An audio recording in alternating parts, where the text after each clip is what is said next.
खरेदी केलेल्या जमिनीची नोंद मंजूर करण्यास 7,500 रुपयांची लाच घेताना पलूसचे मंडल अधिकारी तानाजी पवार वय वर्ष 52 आणि त्यांचा खासगी प्रसाद गजानन चव्हाण सहाय्यक राहणार पलूस यांना मंगळवारी लाचलुचपत प्रतिबंधक विभागाने रंगेहात पकडले। याबाबत पलूस पोलीस ठाण्यात गुन्हा दाखल करण्यात आलाय।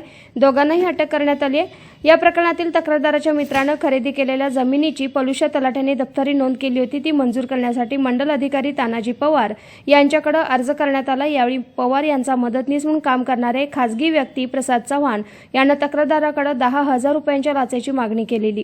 त्यानंतर याबाबत सांगलीच्या लाचलुचपत प्रतिबंधक विभागाकडे तक्रार करण्यात आली। तक्रारीनुसार मंगळवार 14 मे रोजी सापळा रचण्यात आला। तलाठ्यांनी केलेल्या नोंदीला मंजुरी देण्यासाठी मंडल अधिकारी पवार आणि खासगी व्यक्ती चव्हाण यांनी फिर्यादीकडे 10,000 रुपये लाचेची मागणी केली। चर्चांती 7,500 रुपये देण्याचे ठरले। तक्रारदाराकडून 7,500 रुपयांची लाच घेताना दोघांनाही रंगेहात पकडण्यात आलं। या प्रकरणी पोलीस ठाण्यात भ्रष्टाचार प्रतिबंधक कायद्यान्वये गुन्हा दाखल करण्यात आलाय। कारवाईत लाचलुचपत प्रतिबंधक विभागाचे पोलीस उपअधीक्षक संदीप पाटील, पोलीस निरीक्षक दत्तात्रय पुजारी, विनायक भिलारे, पोलीस कर्मचारी प्रीतम चौगुले, अजित पाटील, राधिका माने, ऋषिकेश बडनीकर, सलीम मकानदार इत्यादींनी सहभाग घेतला।